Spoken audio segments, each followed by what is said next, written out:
I request you all to kindly.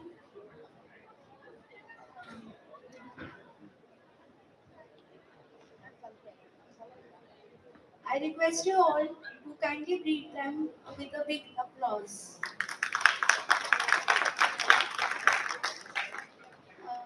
Before we start the program, I would like to give brief introduction of our panelists. We have Professor Badri Narayan. He is a social historian and cultural anthropologist. He is currently director of GB Pant Social Science Institute, Allahabad. His interests lie in popular culture, social and anthropological history, Dalit and subaltern issues, and the relationship between power and culture. He is also a renowned Hindi poet and recipient of several awards, including Sahitya Academy Award for Hindi in 2022 for his poetry collection Tumri Ke Shabd. Besides having written a number of articles both in English and Hindi, he has recently authored Republic of Hindutva, How the Sun is Reshaping Indian Democracy. His other critical acclaimed books are Fractured Tales, Invisibles in Indian Democracy, The Making of Dalit Public in North India, Uttar Pradesh, among others. Dr. Archana Singh is Associate Professor at GV Burn Social Science Institute, Allahabad. After completion of her PhD in philosophy, she has done a postdoctoral project entitled Ecofeminism, a War Against Survival of the Fittest under the aegis of Indian Council of Philosophical Research, New Delhi. Her area of interest is caste studies, gender studies, and cultural studies. Presently, she is working on contemporary caste gender issues among Dalits, tribes, and minorities, especially the method that these women are using to resist subjection hidden in caste, class, gender dynamics.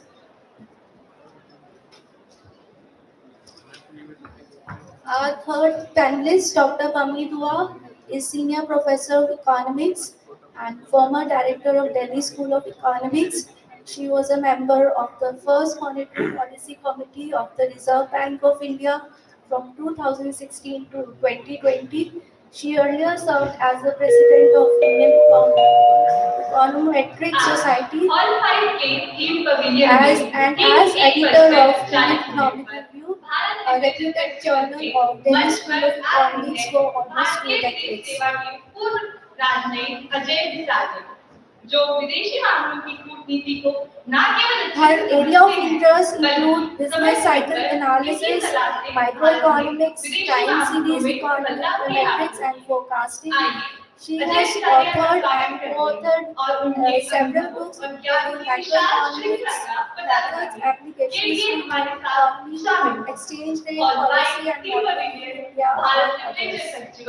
Our fourth panelist our fourth panelist, Sri Kartikeya Sharma, is Deputy Managing Editor at the News 9 Livestream. He has an extensive experience in both print and electronic media.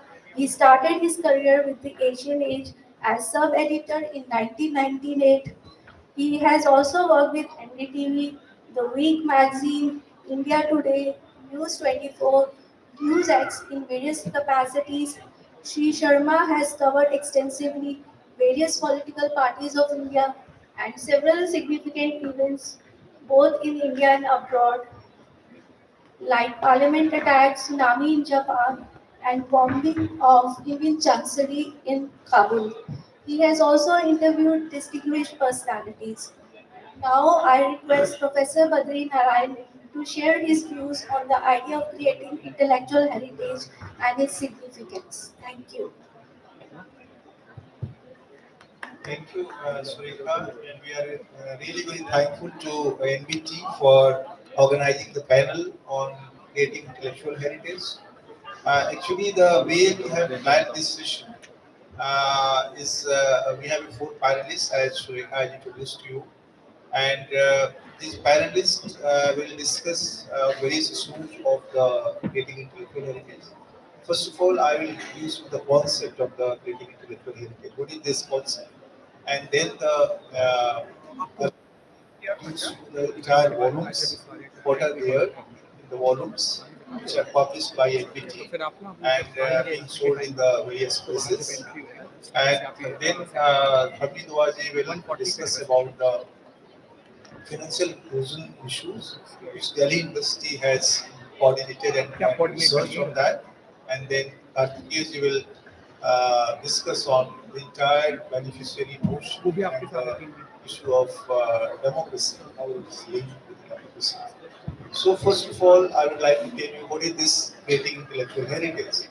Actually, there are various ways to understand and create intellectual heritage. There is one notion. Whenever you heard heritage, you always think heritage means बहुत पुरानी चीज कुछ हो गई.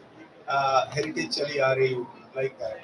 But here we are introducing you the knowledge domain, which is being produced in contemporary time, produced by the interaction of the state and the society. Whatever a state does for the public, that affects the entire social process of change. That creates something in the society. But the most of the time, either we don't document them, we think this sarkari impact hai, why we are going to document it. Secondly, we thought, we usually think that ये तो अभी का है, it's contemporary. What is the relevance of documenting contemporary?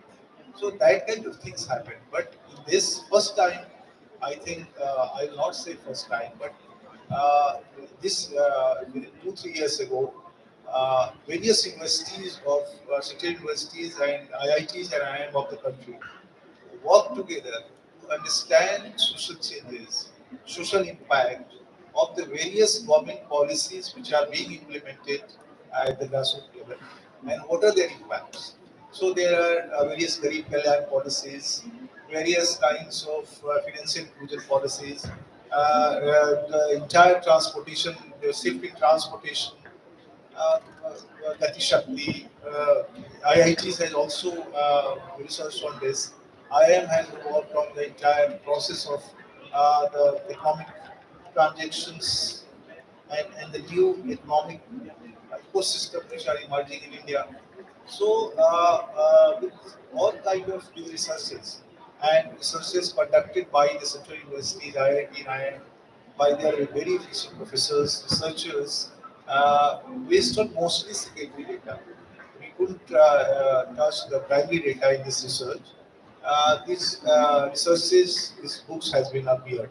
We are saying them intellectual heritage because होता क्या है? This is theme of the panel is of the entire this book fair is बहुभाषीय. So मैं थोड़ा हिंदी में भी बोलूँगा. So the entire the theme is the entire the value of this kind of researches is that they are going to tell, look, society is being changed due to these policies, and these are creating a source of knowledge too, not only social change. क्या होता है कि हमको लगता है कि अरे समाज बदल रहा है तो ये तो एक तरह का सोशल चेंज है इसका नॉलेज से क्या मतलब है but it has very closely linked with the knowledge because in this process of social change a new knowledge has appeared and most of the time we don't document those knowledge हम उनको ध्यान भी नहीं देते हैं हमें लगता है ये हो रहा है ये तो सरकारी मामला है ये पैसा बढ़ रहा है खा रहे हैं तो ये लोगों से जुड़ा हुआ मामला है ये नीचे तक पहुंचता है तो बहुत कुछ बदलता है तो what kind of changes appear and the entire development discourse in the country, you know, fortunately or unfortunately, whatever, there are two arguments. एक है कि समाज की अपनी शक्ति बढ़नी चाहिए, दूसरा है कि समाज की शक्ति बढ़ाने के लिए राज सत्ता की भूमिका होती है. तो अपनी शक्ति भी बढ़े लेकिन जो सत्ता कर रही है उसकी जो असर है उन असर को भी समझने की कोशिश करने की जरूरत है. What kind of changes are appear due to these interventions, these policies? So we, through various kinds of researches, we try to understand how this entire beneficiary community has been emerged since 10 years or maybe earlier also. Others, हर सरकार, हर government का अपनी policies होती हैं. उन policies से वो अपने beneficiaries को पैदा करते हैं. वो beneficiaries, what happened within this, what is new in these 10 years, these beneficiaries जो कि इन policies के लाभार्थी हैं, they emerge as a beneficiary community, and a kind of beneficiary consciousness has been emerged among them, and it is a very well organized political process, because a political party who is initiating all these, implementing all these policies, work with them to immerse them as a consciousness, to evolve them as a consciousness, immerse them as a community. So they are a kind of a new group, and it works with beyond caste. It's interesting with this beneficiary community is it works beyond caste, it works beyond community, beyond religion, and because of this impact, you can see the various kinds of identity politics are being going to be irrelevant politically. So that's why Dalits in a 50% Dalit voted to the party which is ruling the country. So that's a big shift, and that shift is happening. That is the political aspect of this entire thing. And making of democracy, how this kind of or creating a kind of new developmental scenario, how these policies are creating a condition in which the casteness is being sometime, I'm not saying for all, at least for some time, at least for momentary, is being reduced. And you can see it impact in the politics also. So that development in this way, initiated by government, is creating a new ecosystem of development in which our some of the primordial activities are being reduced, diluted, and those kind of process of dilutions have been a process of impact, what we call social impact, have been studied by the eminent professors of central universities, of IITs, of IIM, independently. They worked by themselves, and we work as a facilitator, as a knowledge facilitator with them. And these volumes have been appeared. These are with you. So the entire idea of treating intellectual heritage is this: that heritage not only old thing, is also contemporary. Heritage is not only historical monuments, culture, songs, tradition. It's also about roles of development, folklores of development, you can say. These are the folklores of development. And these folklores of development we have documented in these volumes. So, second conceptual break, rupture, which are going to propose that not only oldness, even contemporariness has a intellectual heritage, it has a longevity impact, because the changes are which is being introduced today, implemented today, may affect the future of India. They are going to recreate the future of India. That's why we are saying they are intellectual heritage, because they are going to remake a new, you can say new India or whatever, but it is going to create a India for future, an India of future. And because anything which happen, it may have its impact. वो कोई भी चीज बिना impact के नहीं होती है, उसका प्रभाव होगा. प्रभाव पॉजिटिव है या नेगेटिव है, ये तो समय बताएगा. But these policies, their implementations, this impact may create a longer impact in the society, and that may create a new India, which may be the India of future. So knowledge has very important role. Most of the time, we don't pay importance to the knowledge in the process of governance. हम सोचते हैं कि भाई governance क्या है, policy है, पैसा देना है, डेवलपमेंट हो जाना है. No, it is also, it needs knowledge support. It needs knowledge repository. Without supports of the knowledge, development of any country will not be very some development. So कहते हैं ना, आप देखिए इंग्लैंड में, अमेरिका में यूनिवर्सिटीज की enormous भूमिका है, रिसर्च इंस्टीट्यूट की भूमिका है उन देशों में डेवलपमेंट को गति देने के लिए, दिशा देने के लिए. The critical evaluation, suggestions, policy feedbacks, and मुझे लगता है कि ये इस तरह का काम this intellectual heritage is going to propose, and this may be a long-term project. This may be not going to end here. Maybe NBT continue with other volumes also, कि आगे के सालों में भी ये सीरीज करेंगे और नई चीजें निकालेंगे. So the beneficiary consciousness I propose, consciousness कैसे जो हमारी primordial consciousness को तोड़ रही है, कैसे एक नई तरह की दुनिया को अपने टास्क बना रही है, और ये कम्युनिटास कैसे कास्ट एंड कम्युनिटी के जो जो जो जो जो primordial pressures हैं उनको they are going to break, and a new India, future India is going to emerge into the implementation of this policy. So here we are going to discuss in this panel the impact of the meaning, processes, impact of this creating intellectual heritage volume, and it may have its impact on the society and on politics. I am not saying that it is not going to influence politics; it is going to influence politics too, but mostly society, and maybe my other panelists will talk about that, and they will say how it is going to impact, and then we will come in the end and we will discourse. So I'm going to request Arshana to describe the volume. What are they? इनमें क्या है इन volumes? So those who have not yet read the volumes, they may know what these volumes contains. इनके contents क्या है, इनके discourse क्या है. So thank you, sir. Am I audible? So first of all, I would like to thank NBT for inviting me and sharing my views. So I have contributed in 2 volumes, that is of these creating intellectual heritage. One is policies for the poor, and another is beyond boundaries, a social impact of Mann Ki Baat. So I will share my experience and how I am looking at these volumes as a reader and as an academician also. So first point is why we need these kind of projects that creating intellectual heritage. So most of the debate around development and governance is mostly based on cost benefit analysis. Whenever we evaluate policies, we focus around cost benefit analysis. So there is so much more than that, which should be documented by academician to produce some sort of alternative knowledge, you may say.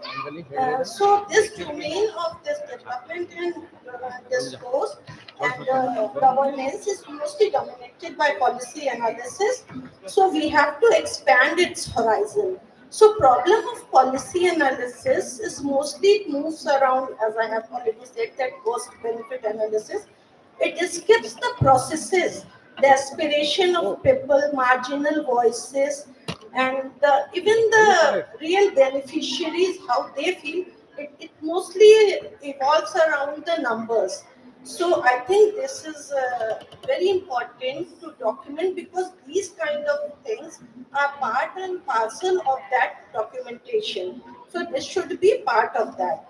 And apart from that, the impact, if we cannot see impact by focusing on the one major portion of like this how much we have invested and what we are getting out of it. So we have to document the lives, changing lives also. So most of the academic discussion moves around the critique of politics. It is like, you may say, some sort of fashion, academic fashion. Most of the time we critique. And when we critique, so our critique arguments evolve around policies, politics, policy deliberations. So sometimes it is value critique and sometimes it is positioning critique. Whatever it is, when we do that, in this process, we forget to analyze the gaps the gaps that are there, while doing this critique. So we have to transcend these gaps. So problem of understanding this policies, I will talk about 2-3 points about this problem in understanding this, our understanding as an academician in this policy analysis. One is because it is not an easy task. So first is structural complexities are there. Because if you are focusing on macro area of that policy, so you will miss many micro realities. So you will miss a large and important part of. But if you will focus on micro realities, so you cannot make the conclusion from that micro reality. So it is very difficult for even academician and policy analysts where to locate their study. Another is knowability. How you are going to know about these impacts. So how you are going to evaluate the processes, because you have to listen many unheard voice, silences. So you have to capture that. So it is another very difficult thing, which is a bit difficult for very even trained kind of policy analyst also. Another thing is heterogeneity of public. So policies, each policy have not the same sort of impact on everyone. Uh, so sometimes it impacts on different groups differently. So we have to focus that heterogeneity of public also. And another point I would like to mention, that is fragmented life words. So because of diversity of a population, we have fragmented life words. So it is also very important to understand different policies through different life words. So another problem when we talk about this creating this kind of knowledge, so knowledge in itself is a problematic concept, because power and knowledge is also, it is, now you may question who is creating knowledge and for whom we are creating that knowledge. So that dominance of power also creeps in somehow in this course. So different kind of interests are there. Even when sometimes you have to move beyond the very popular kind of discourses, like during COVID, when the very innovative policies like Anaj distribution, and that was, so you may, that was the need of our to shift towards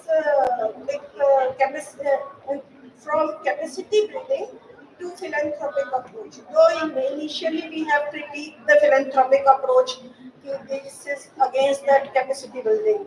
But sometimes these are need of ours. But academicians, we have very fixed kinds of lens, and we used to critique that no, this is something against the capacity building, and we should not feed people in that manner. So here we have to come down from that kind of hierarchy and hierarchical positions, and we have to understand what to do and how to look at the realities. So now I will talk about the volumes, but rather talking about the content, I would like to focus on how it is different from normal volumes. Yeah, what is the specificities in this kind of volumes? So one volume is on reforms and resurgence, craft of governance in India. So it talks about many path-breaking initiatives. So here, what you may find in this volume, that this volume is trying to focus on how welfare yields socio-economic impacts. So normally we think that welfare is something like binary from welfare and socio-economic impact or capability. But here this volume focuses on how welfare policies are yielding socio-economic impact on the life of marginals. Another very interesting volume is on holistic health in New India. Here also you may get a shift from physical health to mental. Now these days we talk about mental health. But another very important aspect is emotional health and social well-being. So again here it is trying to include all the excluded discourses of this domain. Another very important volume is financial inclusion, as very clear from this. Financial inclusion also talks about all sort of inclusion in these financial policies and how they are trying to mainstream the marginals. Then one volume is environmental cosmos consciousness policies in New India. Here also this volume is talking about alternative resources and knowledge for rejuvenation. So what sir was saying is that folk and traditional knowledge which has not been part of mainstream, now we are these volumes are trying to uh, incorporate these kind of discourses in this such type of academic knowledge production. Another volume is development knowledge resource in making new India. Here, this volume also talks about the history of ecosystem, history of skill ecosystem, current ecosystem, and skill program. So, whenever we talk about skill programs, normally we used to talk about how many people are beneficiary, how many have been trained, how many are emerging as entrepreneurs. But rather than that, we have to understand the gaps and ruptures also.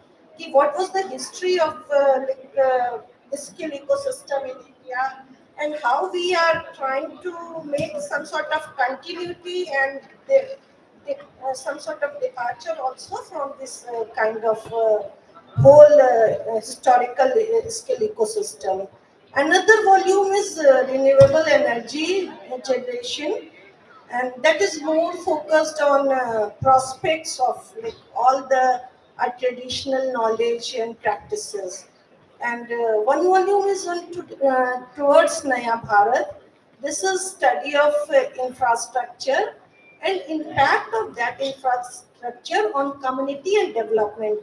Again, you may see that community is entering into center. So these volumes are somewhere disturbing the center periphery binaries. Sometimes periphery is moving towards center, and sometimes center is becoming periphery.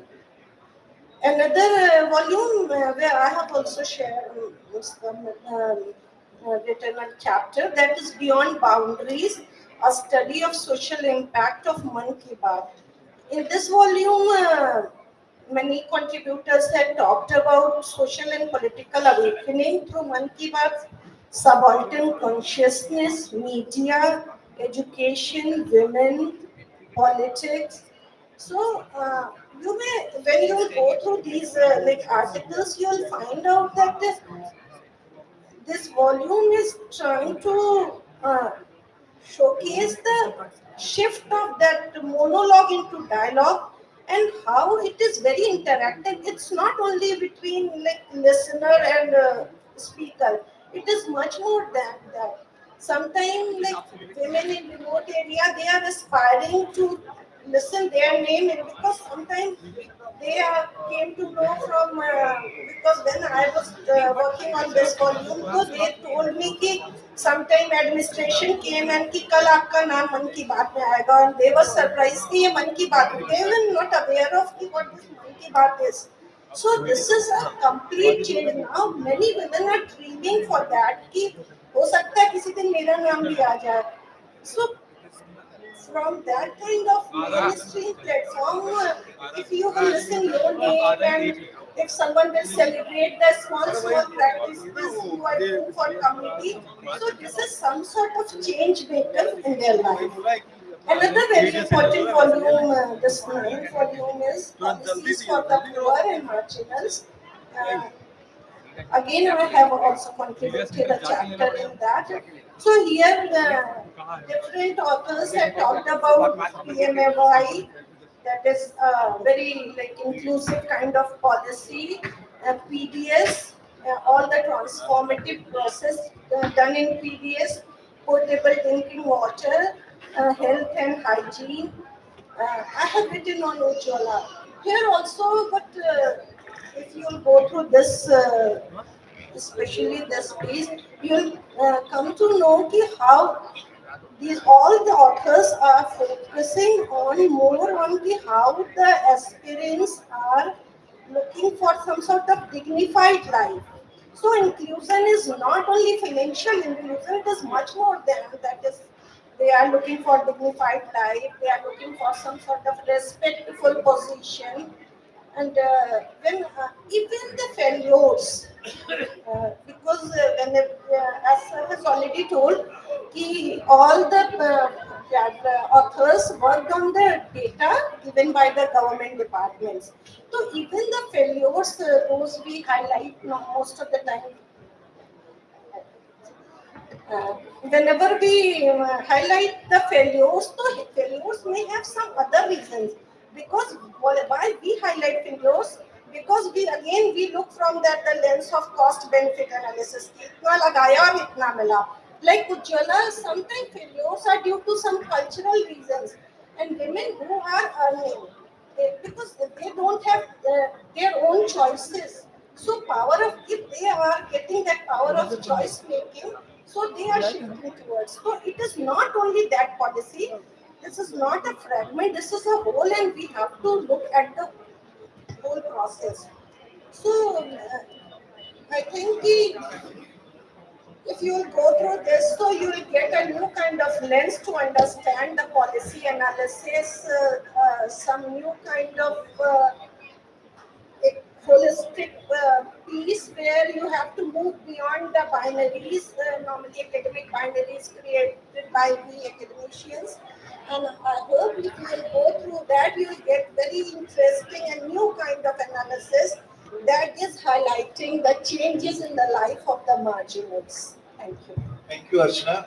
Now, wonderfully presented the entire discourse. And now I'm going to request Mr. Pami Dua, who has coordinated on behalf of Delhi University this volume of finances inclusion, and still talk about that and also reflect on the relevance of this series. JP. Good afternoon, everyone. At the outset, I would like to thank NBT for arranging this panel discussion and making me a part of this. Thank you also to Professor Babri Narayan, who has been a big support in the Creating Intellectual Heritage project for the University of Delhi. I would like to share my understanding of this project on creating intellectual heritage. Then I would like to share with you how University of Delhi implemented this and how it benefited from this project. And then I would like to talk a little bit about financial inclusion and how it benefits the marginalized sections of the economy and also the socio-economic sectors of the economy. So first, the project on creating intellectual heritage. As we know, the Department of Higher Education, Ministry of Education, Government of India, identified specific themes and developed a multi-institutional, multi-centered knowledge program as part of the Creating Intellectual Heritage project. One of the aims was to assess and draw policy lessons from various schemes and activities already in place from the viewpoint of their socio-economic impact. Various institutions were earmarked and themes assigned to them partly on the basis of their discipline-related strengths. Since the themes were of topical relevance, these engineered intensive and high-quality research in the institutions that were selected to lead in a particular area. Further, since the common thread of the themes was social upliftment, with resilient, sustainable, and inclusive growth, the project was able not only to initiate research by experts in that area, but also to list and identify various policy recommendations made for each theme. The project also created awareness of these issues and fostered research collaborations both within an institution as well as across institutions. Through workshops, seminars, and peer reviews, the project fostered healthy dialogue on the issues at hand getting input from expert academicians and practitioners in the field. The project was geared towards building an economy that addresses issues of socio-economic relevance such as reducing inequality, gender equality, women's empowerment, providing employment opportunities, increasing economic growth, and at the same time emphasizing the importance of biodiversity, environment conservation, and an eco conscious lifestyle. It is also noteworthy that while each theme or institution was considered at the micro level, the sum total of the outcomes of the initiatives can have far reaching effects on the national and the global economy. Thus, the project on creating intellectual heritage has to be looked at in its entirety. Moreover, given the strong integration of India in the global economy, the impact of various themes of this project is expected to have a pervasive effect on the world economy. The implementation of some of the policy recommendations made by various themes can, for instance, impact the attainment of the 17 United Nations Sustainable Development and thus have a ripple effect on the economy as well as strengthen the strategic position of India in the global economy. Some of the themes specified by the Ministry of Education also contribute towards the recommendations of the G20 meetings held in 2023 under India's presidency, such as adopting a lifestyle for environment or a lifestyle for sustainable development.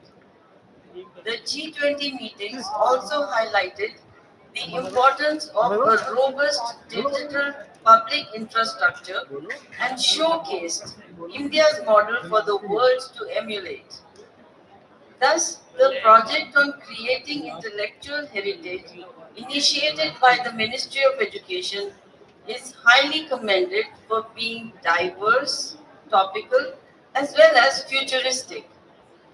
Furthermore, dissemination of the books on each theme to the general public through collaboration with the National Book Trust is also commendable.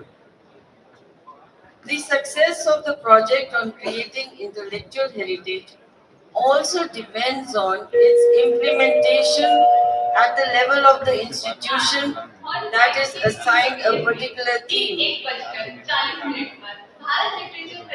In this context, I will briefly describe the case of the University of Delhi that was entrusted with the broad theme of financial inclusion and successfully delivered a detailed volume on this theme. The Ministry of Finance and the Ministry of Commerce and Industry were the nodal ministries for this theme. The University of Delhi designated the Delhi School of Economics as the nodal institution for coordinating research on the main theme of financial inclusion and various sub-themes. This project involved 34 researchers from across the entire university, spanning two departments, one school, and 10 colleges affiliated with the University of Delhi. Intensive research was carried out by formulating themes for each of the 6 sub-themes: convenient and easy taxation, lowering tax on essential items, direct benefit transfer, faceless taxation, goods and services tax, and startups. Based on discussions with all concerned, broad guidelines were framed for writing up the workings and recommendations for each sub-theme. During the project period, 4 workshops were organized, wherein the works of the teams were presented to eminent experts.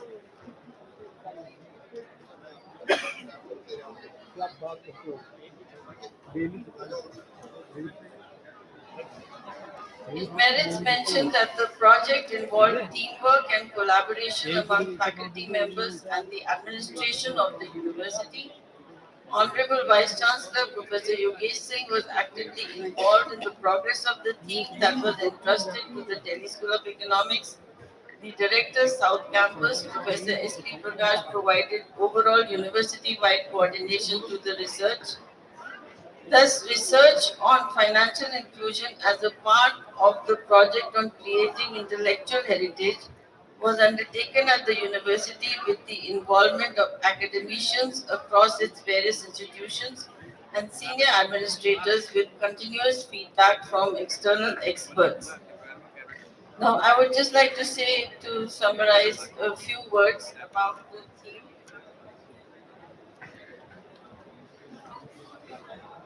The theme that was given to the University of Delhi was of financial inclusion. As we know, the enabler for financial inclusion is having a good digital public infrastructure. In fact, as India envisions becoming a developed nation by 2047, it must experience a growth trajectory which is similar to the existing developed economies.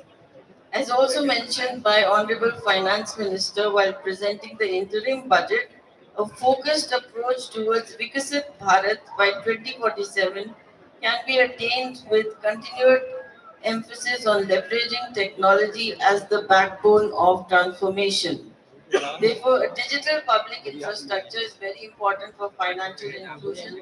Financial inclusion reaches out to the marginalized sections of society and has received a major thrust since 2014.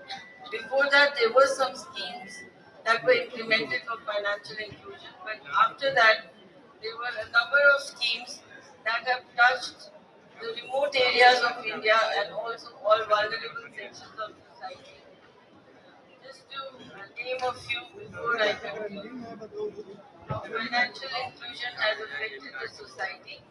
So we have programs such as the Pradhan Mantri Jan Dhan Yojana, Pradhan Mantri Suraksha Bima Yojana, Pradhan Mantri Fasal Bima Yojana, Atal Pension Yojana, Mudra Yojana, Stand Up India, and also Pradhan Mantri Jan Arogya Yojana, National Digital Health Mission, Health Infrastructure Mission, and all these were introduced as part of the Ayushman Bharat program, which are being delivered as because of the strong digital public infrastructure such as Aadhaar as an identity system and unified payment interface as a payment system.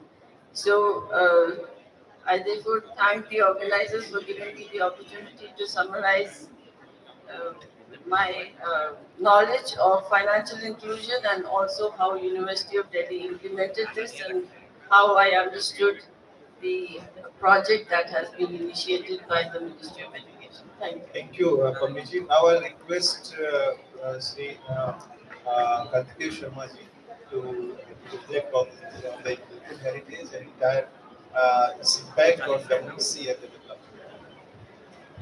Thank you, Bhattiji, for inviting me.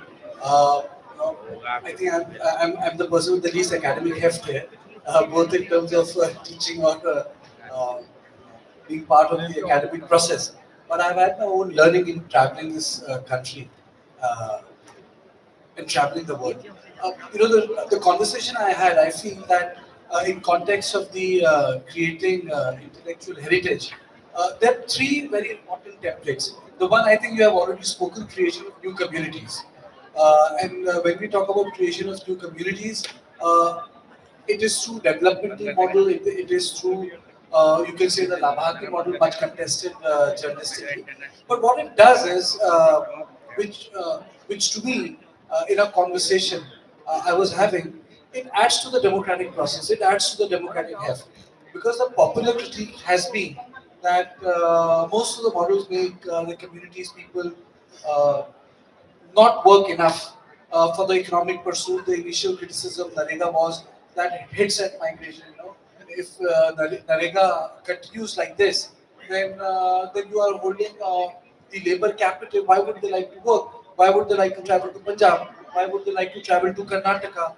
Or why would they like to travel to other places? For example, if you see globally, the Canadian immigration has been relaxed not because of any novel cultural or political reason. It is because of climate change.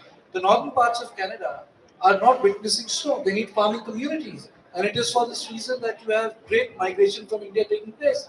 Or, for example, the absence of the Italian hand in making burrata cheese because you have sick farmers there. It's a tough job, you know. You have to use your hands and legs both.